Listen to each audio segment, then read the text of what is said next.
Bonjour à tous, vraiment contente de vous retrouver avec cette vidéo. Je suis la guérisseuse spirituelle. Vous êtes sur une chaîne de développement, d'accompagnement, d'éveil et de spiritualité. N'hésitez pas à donner un petit coup d'œil à mon site web pour voir ce que je vous propose. Et merci de partager, de liker, de commenter, c'est très important pour la chaîne. Mais je tenais surtout à vous remercier pour tous les merveilleux messages que je reçois chaque jour, également en privé. Et aussi, bienvenue à tous les nouveaux membres. J'espère que vous vous sentirez bien parmi nous. Vous verrez que dans les playlists, il y a énormément de contenu pour travailler sur vous et pour vous aider au quotidien. Aujourd'hui, j'aimerais vous parler de quelque chose que je pense que tout le monde a été confronté au moins une fois dans sa vie. Comment reconnaître les signes d'une relation toxique. Mais qu'est-ce que c'est aussi la toxicité relationnelle? C'est un sujet que parfois on a encore un peu du mal à comprendre clairement parce que ça fait mal de se dire qu'une personne qu'on aime est toxique et qui nous fait du mal. Vous savez qu'est-ce que disait Paolo Coelho Coelho, vous m'excusez la prononciation, hein, pour ceux qui me connaissent, vous le savez. En tout cas, Paolo Coelho disait parfois tourner la page ne signifie pas abandonner. Cela signifie simplement que vous choisissez d'être heureux ou heureuse plutôt que d'avoir raison. Pendant longtemps, on peut croire que la loyauté dans une relation signifie rester coûte que coûte auprès de cette personne ou de ces personnes. Mais avec le temps, vous vous rendrez compte que certaines relations ne vous aident pas du tout.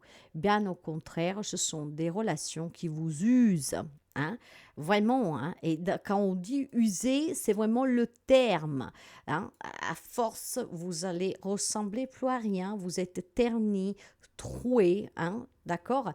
Alors, il y a des liens où parfois, comment dire, avec ces personnes-là, elles sont toxiques pour vous, d'accord? Parce qu'il y en a qui sont comme ça de nature, d'accord? Ils ne s'en rendent même pas compte qu'ils font du mal.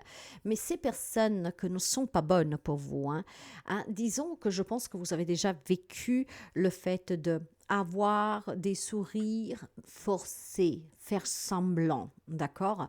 Une énergie qui se dissipe et que vous avez du mal à récupérer. C'est vraiment comme si on laisse s'étendre une lumière en soi en essayant d'entretenir, de garder des liens, une flamme allumée, mais qu'en fait ne vous appartient plus. Surtout que dans cette situation, dans ces relations, souvent c'est vous qui donnez le plus. Ce sont des relations amicales, familiales, entre collègues, peu importe, mais qui vous donnent vraiment l'impression de vous éloigner de vos valeurs les plus profondes. Alors, à petit, vous vous retrouvez dans un état d'esprit où vous vous sentez trahi, mais plus que trahi, vous sentez que vous-même vous trahissez vos propres besoins. Et vous, en fait, vous laissez taire vos désirs, vos objectifs, votre petite voix intérieure. Cette voix que vous dit « fais ça au lieu de ça ». Mais parce que ces personnes-là vous ont façonné, eh ben, ils arrivent à avoir un contrôle sur vous. Alors vous laissez taire vos valeurs, vos objectifs, plutôt pour être auprès de ces personnes coûte que coûte. Maintenant, petit à petit, vous allez le comprendre, n'est-ce pas? Peut-être que certains d'entre vous l'ont déjà compris, d'autres sont en train de le comprendre et d'autres encore le comprendront. Alors que pour tenir bon, pour se coller aussi à une image de persévérance que la société valorise, en fait, on vit dans le mensonge. On a des sourires qui sont faux, qui sont forcés. On est éteint de l'intérieur et on mène une vie, en fait, qui ne correspond pas du tout à vos besoins et à ce que vous aviez toujours voulu. Vous avez certainement abandonné des rêves, vous avez abandonné des objectifs, vous avez pris un chemin qui convenait aux autres. Mais vous savez à quel prix vous vous sacrifiez? En vous battant pour sauver ces liens, vous ne vous respectez pas. Vous avez oublié que le respect le plus important est celui que vous devez à vous-même, pas aux autres. C'est là qu'après l'âme rentre en souffrance. Elle essaie de vous faire comprendre par maintes manières que vous faites fausse route, que vous n'êtes pas obligé de subir, de faire semblant. Il y a des relations qui font grandir, surtout quand elles sont difficiles. Ça serait trop facile le contraire, n'est-ce pas? Elles vous bousculent, elles vous remettent en question. Au final, même si elles sont douloureuses, elles vous élèvent, elles vous permettent d'avancer. Mais il faut encore qu'à un moment donné, vous décidez d'avancer seul. Il y a aussi des relations qui sont encore plus dramatiques de celles-là qu'elles sont difficiles et qu'elles vous font évoluer. Ça, on le comprendra bien après. Mais il y a des relations qui sont encore pires. Ce sont ces relations qui vous enferment, qui vous épuisent, qui vous font douter de vous-même. Là où quelqu'un vient vous humilier et que vous acceptez cette humiliation, bien au contraire, vous y croyez même. Alors oui, il y a des relations qui sont difficiles. C'est par la difficulté qu'on évolue. Et avec le temps, on se rend compte que finalement, dans ce mal, il y avait du bien. Mais ces relations, en fait, qui vous changent du tout autour, qui vous emprisonnent, ceux-là, elles sont très toxiques. Très, mes amis. L'erreur qu'on commet le plus souvent dans ces relations, et l'âme étouffe, souffre, c'est que vous vous ignorez, que vous ignorez cette petite voix qui vous dit « Stop, s'il te plaît, écoute-moi. Ne reste plus là-dedans. Ne te laisse plus traiter comme ça. » Cette petite voix qui vous dit que vous méritez mieux mais que vous n'entendez pas. Vous laissez votre esprit relationnel prendre le dessus. Reste, c'est mieux que d'être seul. Reste, dans ma famille, on ne se sépare pas, on ne quitte pas quelque chose de sûr pour quelque chose de moins sûr. Et qu'est-ce qu'ils vont dire les autres? Et puis, je fais souffrir mes parents, mes enfants, je fais souffrir l'autre. Mais vous savez, toutes ces questions-là, tout ce raisonnement-là que vous faites, je ne peux pas le faire, je ne dois pas le faire, pour cette raison, pour cela, pour l'autre, ce n'est en fait qu'une illusion de sécurité. Vous n'êtes pas en sécurité. Vous êtes dans une vie qui ne vous appartient pas, où vous survivez, tant bien que mal. Vous vous mentez à vous-même, vous ne vous écoutez pas. Et pour plaire aux autres, pour contenter les autres, vous vous oubliez vous-même. Alors vous savez que cette petite voix qui vous parle, surtout quand votre âme elle est en souffrance, il faut apprendre à l'écouter. Votre corps vous donne toujours les signaux que quelque chose ne va pas. Et j'en suis sûre, qu'est-ce qu'on appelle le sixième sens, tout le monde là. Combien de fois vous avez entendu cette petite voix ou alors avoir cette phrase qui se met dans votre tête ou alors vraiment votre corps qui rejetait la situation. Mais vous n'avez pas écouté, vous vous êtes rendu malade. Pour cela, pour celui, pour celle, pour ceux. Alors voyez mes chers amis, là où la logique calcule perte et gain, elle vous rappelle que votre bonheur doit rester la priorité. On ne reste pas par intérêt, on ne reste pas par culture, par éducation, par le regard des autres, parce que l'autre m'a dit, parce que chez moi on ne fait pas ça. On ne reste pas. Votre bonheur, c'est vous. En vous priorisant, en le cultivant, en l'accueillant. Mais qu'est-ce que ça veut dire? Toxique. Parce que parfois on peut faire encore la confusion. Il y a des gens qui comprennent encore mal, ils trouvent des excuses à ces personnes toxiques. Une relation toxique ne définit pas seulement des gestes violents, violence physique, psychologique parfois, avec des mots. Il n'y a pas besoin de taper pour faire mal. Il y a des paroles qui blessent et les mots sont bien plus lourds qu'un geste. Le mot reste. Parfois, on peut avoir aussi tout simplement, comment dire, avoir des mots qui sont silencieux, mais dans leur silence percent avec un regard. Vous l'avez déjà prouvé, n'est-ce pas? Quand vous avez peur de quelqu'un, juste avec son silence, ce sont des mots qui vous percent. Vous restez glacé, vous ne réagissez pas. Elles vous minent, elles vous font perdre confiance, la joie de vivre, commence à vous faire douter de vous, de votre force, de vos capacités, de votre courage, vont vous faire douter même de votre amour-propre.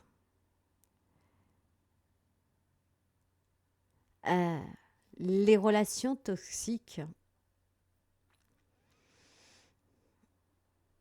vous empêchent d'être vous-même, réellement. Elles vous éloignent de votre chemin, de votre mission.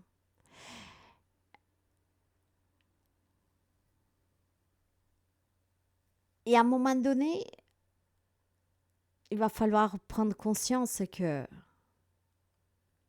peut-être le matin, vous vous réveillez, vous êtes vide. Comme si quelqu'un avait siphonné toute votre énergie. Il vous est arrivé de devoir vous lever un matin et les yeux ne veulent pas s'ouvrir et pourtant vous êtes réveillé. Vous savez que vous devez vous lever pour aller travailler, pour s'occuper de la maison, des enfants. Et pourtant, vous avez une seule envie, rester couché. Vous manquez totalement de force. Alors aujourd'hui, j'aimerais vous donner 5 signes pour que vous puissiez comprendre si vous êtes dans une relation toxique. 5 signes vraiment qui montrent que la relation est toxique. Ce qui permettrait peut-être à quelqu'un d'entre vous de s'en rendre compte, de l'accepter, peut-être de réagir finalement. Et puis parce que vous pouvez peut-être aussi le faire entendre à quelqu'un de votre entourage, si vous savez qu'il y a quelqu'un qui vit dans cette relation toxique. Ça peut être tout simplement une guidance d'alerte, mes amis, pour vous, pour quelqu'un de votre entourage, pour que vous ouvrez les yeux, ou pour que vous fassiez ouvrir les yeux à quelqu'un. Mais quels sont ces 5 signes? Alors le premier, on dirait que vous ne pouvez jamais rien faire correctement. Qu'est-ce que ça veut dire?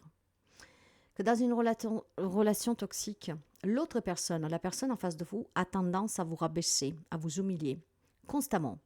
Et puis, vous contredit toujours aussi sur vos choix, d'accord? Vos actions, votre personnalité. Hein? Chaque erreur, même petite que vous pourriez commettre, va l'amplifier, va lui donner une importance énorme, surréaliste. Et avec le temps, vous finissez par ressentir de la honte, de la culpabilité, comme si on ne pouvait pas être quelqu'un de bien.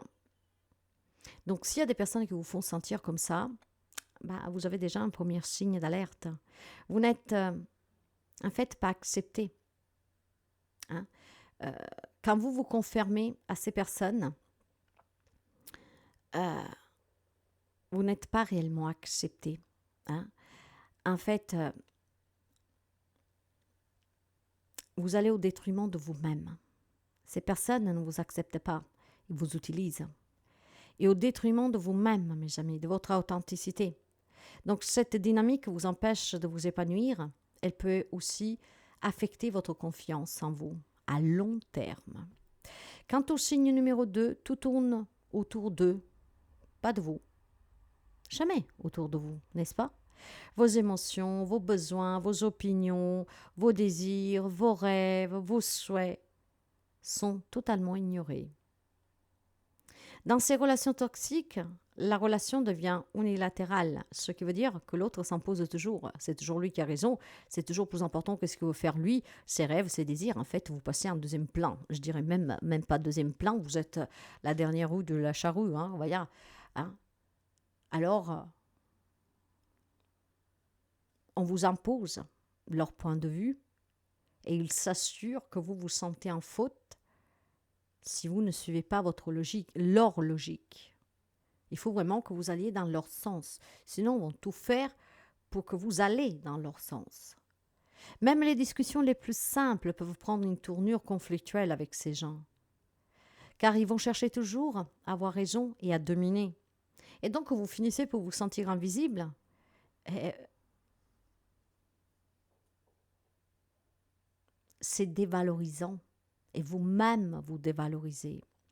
Vous dites, je n'ai pas d'importance, ou alors c'est ma faute. Quant au signal numéro 3, impossible de profiter des beaux moments ensemble. Eh oui, mes amis, contrairement à ce qu'on peut croire, hein, c'est vraiment, quand vous êtes avec une personne toxique, les moments agréables, bons, où on peut se sentir bien, où on peut se dire, bon, bah, j'avais tort. Non, ils sont très rares, d'accord? Et quand ça arrive, c'est parce que l'autre essaye de vous redominer. Chaque interaction semble une épreuve, ponctuée de critiques ou de plaintes constantes. L'autre, en fait, vous contrôlez vos réactions, vos décisions. Elle veut surtout s'assurer que vous vous conformez à sa vision, à ce qu'il veut. Le simple fait de chercher votre bonheur devient une source de tension, une grande problématique pour ces personnes. Et c'est là que vous vous rendrez compte que vous ne pouvez pas vous détendre, que vous ne pouvez pas vous dire « Oh, finalement, je peux passer un bon moment avec lui, avec elle, avec eux. » C'est faux en fait. Le peu de fois qu'ils vous caressent dans le sens du poil, c'est pour mieux vous contrôler. Donc le peu de moments de bonheur que vous pensez pouvoir partager, ils sont rares, mais ils ne finissent jamais pour être bons. Jamais. Numéro 4. Vous ne vous sentez pas libre d'être vous-même. Dans les relations toxiques, il est difficile d'exprimer vos pensées, ce que vous pensez réellement, vos émotions, qu'est-ce que vous ressentez, vos craintes, vos peurs, vos joies, d'accord? Parce que vous craignez toujours d'être jugé, engueulé, d'accord? En fait, qu'on vous rabaisse, qu'on vous fait taire. Donc, vous vous retrouvez à modifier votre propre comportement, votre apparence parfois. Vos opinions peuvent être tout simplement, vos opinions, vos points de vue, tout simplement pour être acceptés de l'autre. Avec le temps, cette dissimulation constante va vous faire perdre le contact avec vous-même, avec la source, avec le moi supérieur, avec cette petite voix intérieure qui vous parle, avec votre authenticité. Et même vos proches peuvent remarquer que vous avez changé. D'ailleurs, certains certainement vous l'ont dit. Depuis que tu es avec cette personne, tu as changé. Depuis que tu suis ces personnes, tu as changé. Car vous n'êtes plus entièrement vous-même.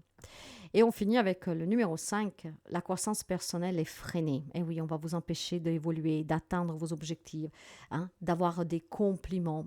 Alors, chaque effort que vous feriez pour évoluer, pour apprendre, pour vous améliorer, hein, ils vont se manquer de vous, d'accord? Ils vont vous dénigrer. Ça devient incrédule tout ça. Au lieu de se réjouir pour vous, ils vont vraiment vous faire douter, vous freiner pour que vous ne fassiez pas. L'autre, en fait, refuse tout simplement de reconnaître que vous pouvez réussir, que vous pouvez réussir quelque chose sans lui, sans elle, sans eux. Et que vous puissiez évoluer, progresser, avancer. Ce sont des personnes machiavéliques. Hein, surtout pas que vous réussissiez mieux qu'eux. Surtout pas que vous reprenez le contrôle sur votre vie. Alors, c'est comme ça que vous vous enfermez dans les jugements passés. Hein, toujours, toujours, toujours. Cette pression constante vous empêche de vous développer personnellement et peut aussi installer en vous un doute sur vos propres capacités à réussir, à vous vivre une vie belle, à vous aimer. Alors, voyez, une relation saine devrait être au contraire vous soutenir et vous encourager, hein, à réaliser vos rêves, à être vous-même, à ne pas vous dénigrer et vous faire sentir coupable. Il faut que vous écoutiez votre intuition pour agir, mes amis. Parce que si vous vous reconnaissez dans plusieurs de ces signes que je vous ai donnés, hein, les 5, il est important de prendre du recul sur cette situation, de vous demander si cette relation vous fait plus du mal ou du bien. Votre intuition est votre meilleur allié, votre meilleur guide, votre meilleur ami. Elle vous pousse à protéger, à vous protéger, à protéger votre bien-être émotionnel et physique, même si votre esprit rationnel tente de vous convaincre du contraire. Vous pouvez choisir d'exprimer vos sentiments à l'autre personne ou décidez de mettre de la distance entre vous et cette ou ces personnes. L'essentiel est que vous vous protégiez, que vous vous préserviez de ces énergies toxiques avant que la situation dégénère et avant qu'elle ne vous affecte lourdement. Certains même avec une dégradation de la santé mentale et physique. On vous rend malade, mes amis. Donc, il est vraiment temps que vous posiez la question, est-ce que vous êtes bien avec cette personne, avec ces personnes? Si la réponse est non, vous l'avez compris. Cette personne vous aura pris une belle leçon grâce au courage de la quitter. Mais il y a combien de gens qui en fait y restent? Par convenance, par peur ou que sais-je. Est-ce que vous avez déjà quitté une relation toxique? Comment cette décision a-t-elle transformé votre vie? Ou bien ressentez-vous encore de la peur pour les conséquences d'une séparation, de s'éloigner de quelqu'un que vous aimez? N'hésitez pas à partager vos expériences que vous aviez quittées, que vous pensiez quitter ou que vous la vivez encore entièrement aujourd'hui en commentaire. Nous sommes sur une chaîne aussi de soutien où on échange énormément. Il y a d'autres personnes qui vous répondront certainement. Moi, j'aimerais vous donner un message vraiment essentiel. Si vous êtes victime de violences physiques, psychologiques, n'attendez pas pour demander de l'aide, pour sortir de cette relation. Ça veut mieux manger un bout de pain dur plutôt qu'avoir une belle assiette tous les jours parce que vous dépendez de l'autre ou que sais-je, vous adaptez. Votre sécurité, votre bien-être doivent être votre priorité et doivent passer avant tout. Alors, il y a bien sûr des associations, des personnes assermentées qui peuvent vous aider. Faites appel aux proches et à ces personnes si vous êtes dans des situations que vous avez peur de vous en libérer. Ou en tout cas parce que le courage vous manque ou parce que vous avez peur des conséquences ou que sais-je. Demandez toujours de l'aide des professionnels pour vous accompagner, pour retrouver votre liberté et pour retrouver aussi une indépendance et une autonomie. Vous dépendez de vous-même, mes amis. Votre bonheur vaut tout l'or de ce monde. La liberté n'a pas de prix. Et vous avez le droit de vivre heureux, heureuse, épanoui, de réaliser vos rêves, de vous respecter, de vous aimer. Vous avez le droit de dire qu'est-ce que vous voulez, qu'est-ce que vous ne voulez pas. Alors, si vous êtes dans des relations toxiques, même si c'est difficile, ça vaut la peine s'en éloigner, s'en libérer. Avec le temps, vous vous rendrez compte que c'est le plus beau cadeau que vous vous êtes fait, parce que vous méritez tellement mieux. Ne restez pas auprès de ces personnes qui vous dénigrent, qui vous font culpabiliser, qui vous empêchent de rêver. Parce que ces personnes-là feront de vous leurs marionnettes, vous feront douter toujours de tout et de tous.